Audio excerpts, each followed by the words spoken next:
Brawlers, baby.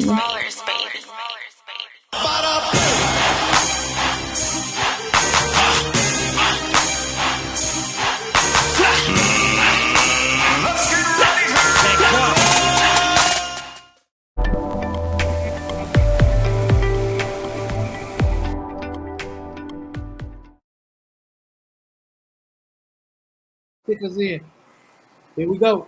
It's your boy Rick Mohamed, Brawler Sports Media in the building. It's the Brawler Sports Boxing Show. We live today. We got our special guest with you, Chi-Town Stand Up. Y'all already saw what he did this past weekend against my man Alvarez Rodriguez. We got Chi-Town's own Kenneth, Bossman Sims Jr. is in the building, and my main man GMoney. We on here. What's going on, Champ? How you feeling? How you doing? I'm good. Feel great. Man, what a hell of a performance, dude. That was in good fashion. Now, that's how you show up, show out, and show your ass. Thank you. How did you feel once this fight was accepted and Alvarez Rodriguez took it? Because you know he's top-ranked guy, and you felt like maybe Barrios felt like you were going to be a walk in the park, if you will. I bet you and your pops was loving it. Like, yeah, thank you, Jesus, for taking this fight, Alvarez. I mean, so they had offered me to fight before, but they offered it on like 2 weeks notice. So I wasn't taking that. Like I'm too smart to just take a fight. That was a sucker's fight. Yeah, like on 2 weeks notice. So soon then they called her back after his last fight, and they gave me like a 8-9 week notice. As soon as they called, I said, all right, come on. So yeah. I guess that them offering me to fight more than once, I think they was expecting a walk in the park or something. I don't know. Yeah, because they never. Here's the thing about boxing. You know I'm right when I say this.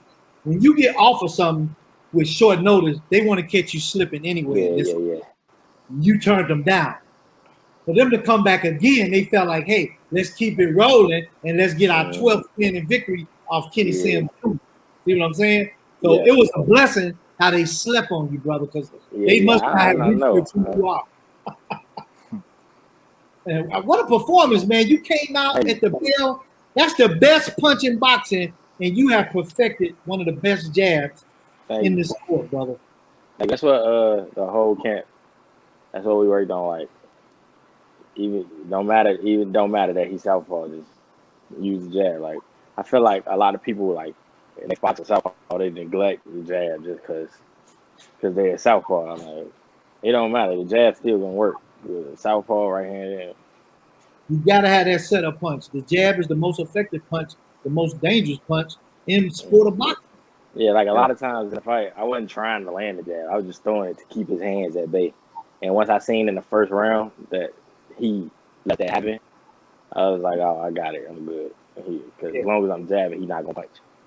You was real comfortable in there with him too, man. The way your poise and the ring savvy and the generalship that you showed in the ring.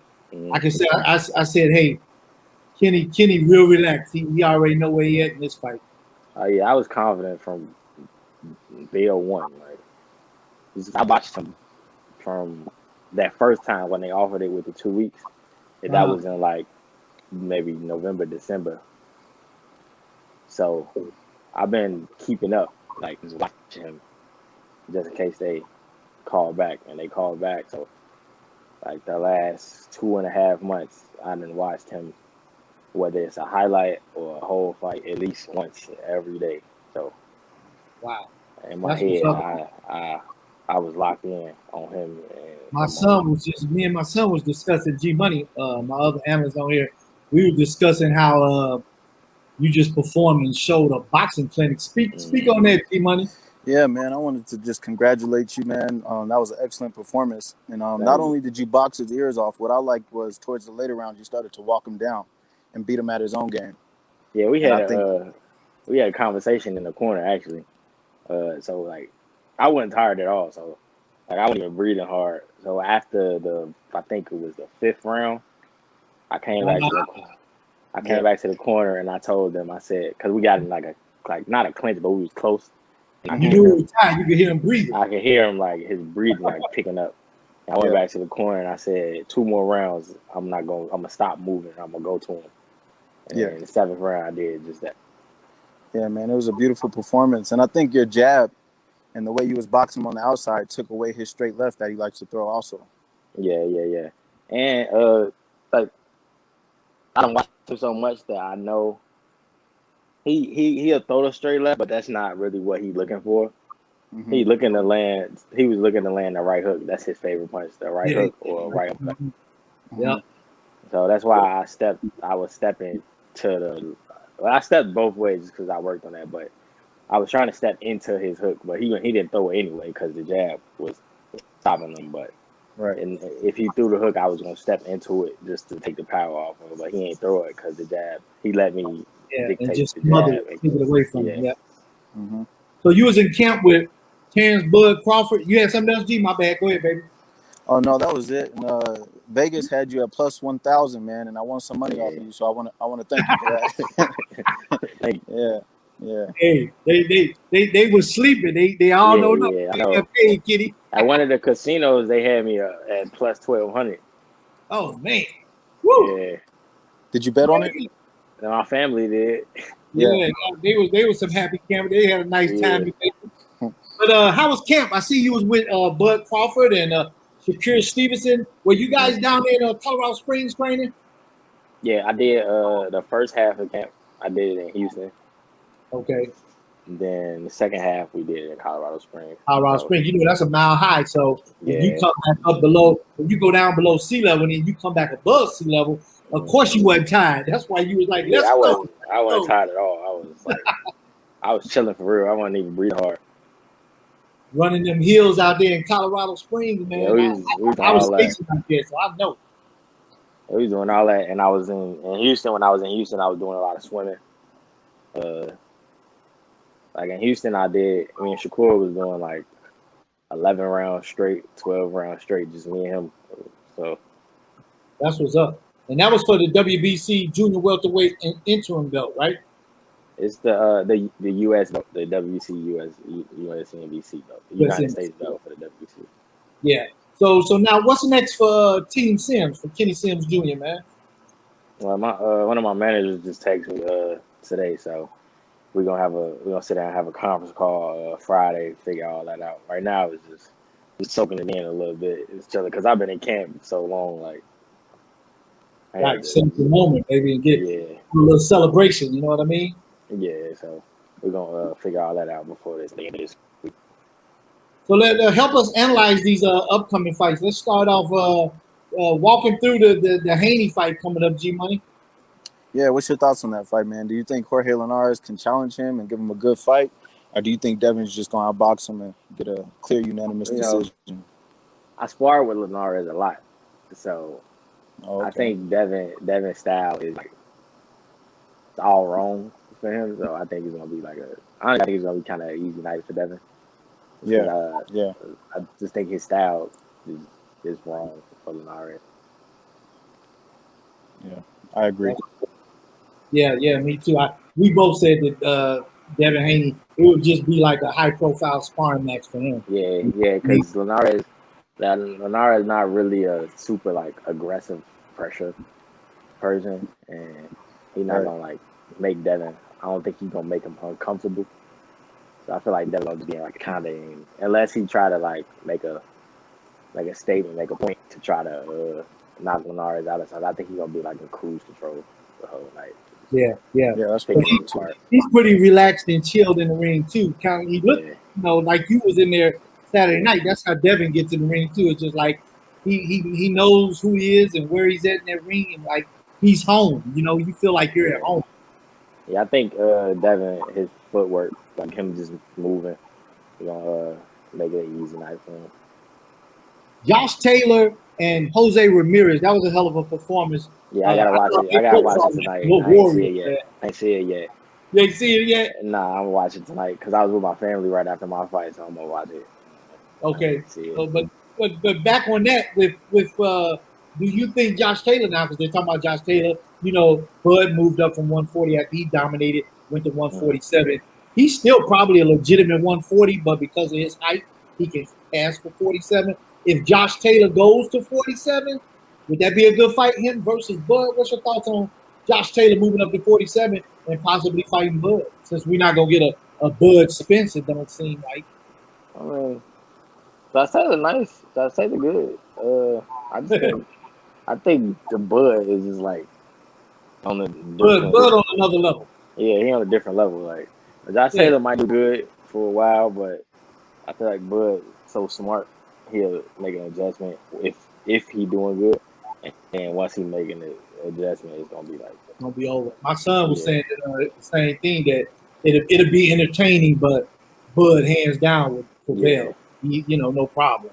Yeah, cause he make adjustments like on the fly. It's so good. That's that box. That's when you know your boxing IQ is off the chart. Yeah, I think he'll like nullify anything that Josh Taylor doing good in the beginning. He'll find Take it away from. Take it away. What you think, GMoney? Yeah, I think so too, man. Like I think the first few rounds will be competitive, maybe. Yeah, but I think I actually think Bud probably could stop Josh Taylor in the later rounds. Yeah, probably. Yeah. I mean, yeah, I think he can. I've been there with him. I know he can hit a little bit. Yeah. Well, what do you think about the big fight that people want to see with Arrow and Bud? How do you see that playing out? Yeah, I ain't answering that because Bud like my big brother there. Me and Arrow came up in Amateur together, so we always been cool. So I'm just he's neutral. He's neutral, huh? Yeah, I ain't gonna say nothing. Well, let's jump to the heavyweights. Have you seen the new developments that Wilder's been working on? He's slipping, he's rolling, he's counterpunching with his jab real nice. He look good on mitts now. If he can prevail and do that in a fight, I say he's going to beat Fury in this trilogy.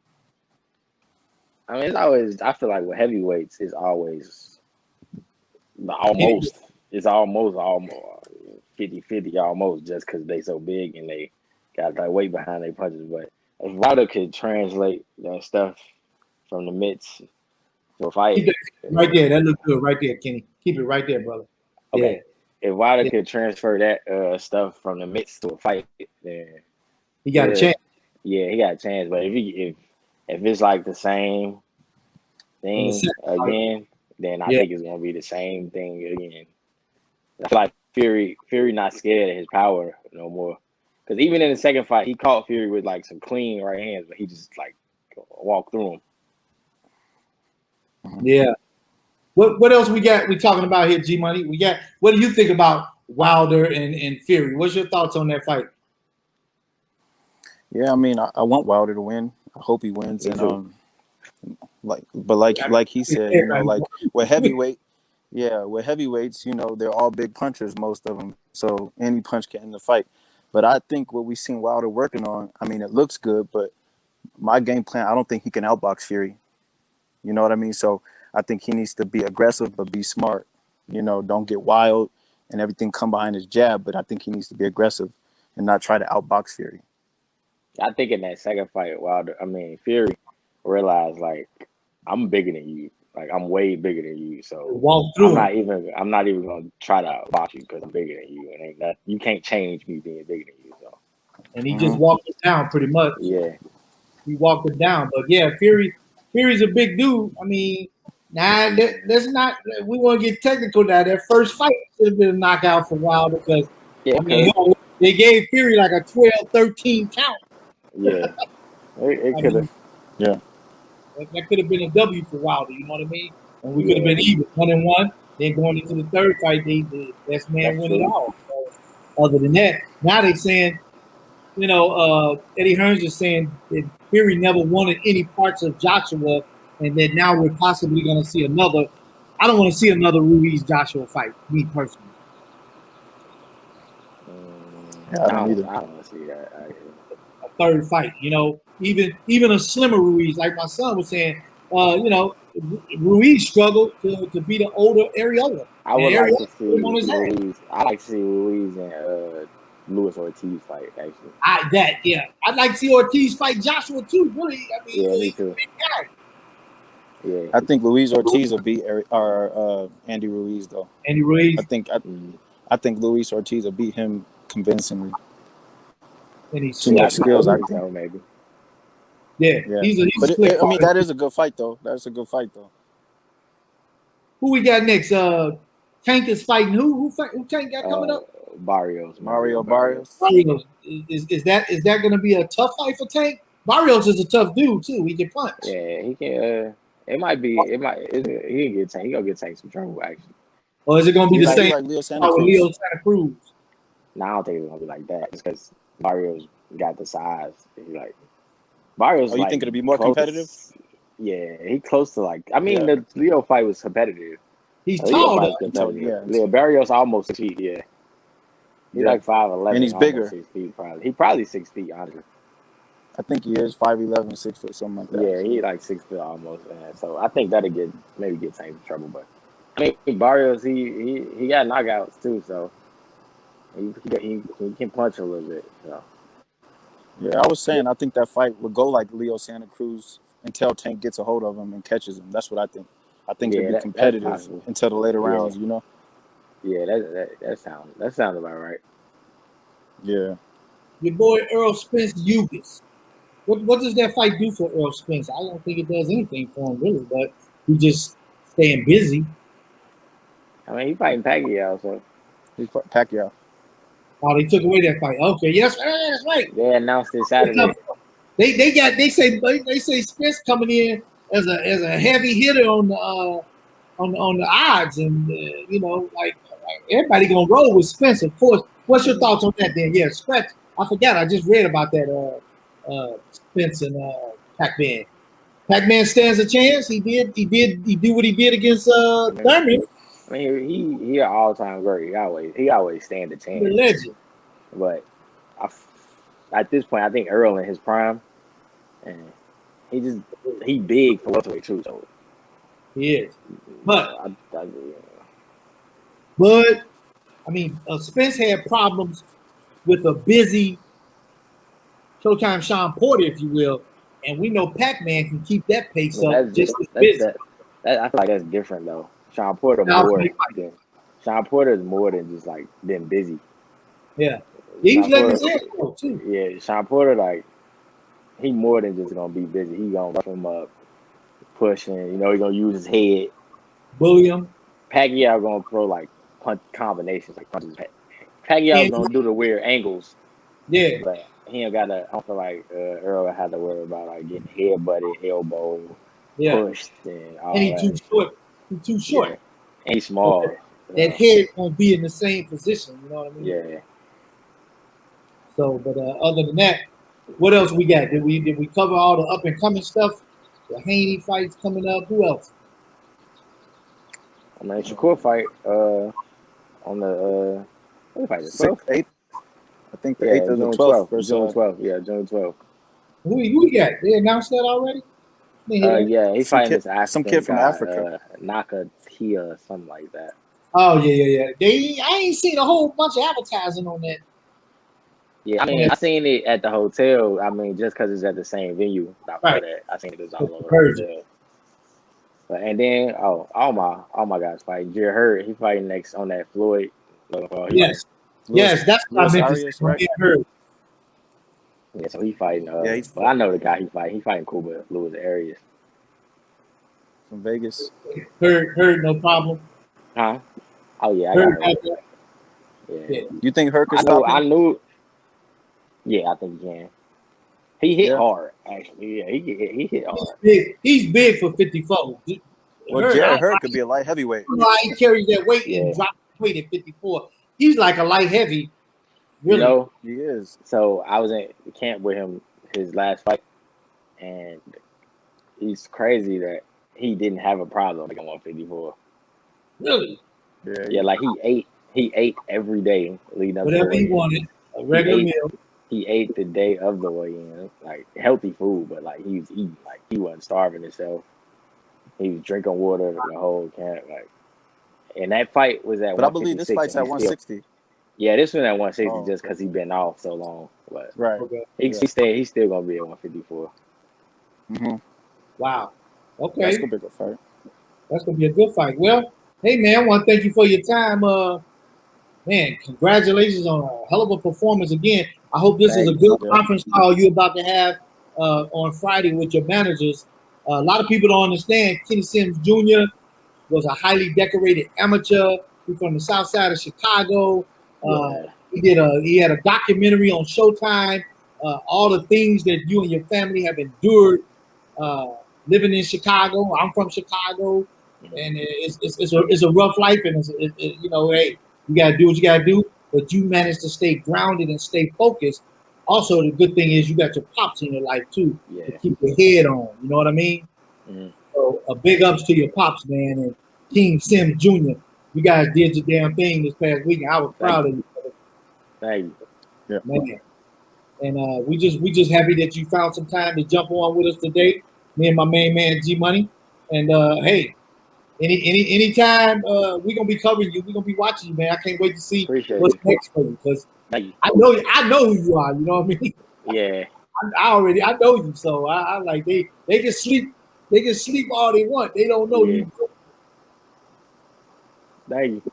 No problem, baby. Hey, we gonna get out of here. It's your boy Rick Mohamed. This is the Brawler Sports Boxing Show. Brawler Sports Media was in the building. Hey, I got my man GMoney. We got Chicago's own Kenny the Bossman Sims Jr. did his thing this past weekend. Remember, guys, we still in a pandemic. If you're out and about, whether you've been vaccinated or not, continue to mask up, social distance, keep your hands clean. Let's stay safe so we can stay alive. Y'all already know what I'm gonna say next. Let's go, champ. Thank you, brother. Thank you. Appreciate it. All right, GMoney. Peace. Brawlers, baby.